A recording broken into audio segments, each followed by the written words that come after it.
Hello mga ka-strangers! Panibagong araw, panibagong strange things na naman tayo.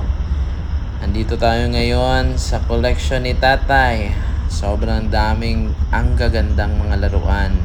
May mga Mickey Mouse, Donald Duck, Minions, One Piece, mga Hot Wheels na mga sasakyan, at iba pa.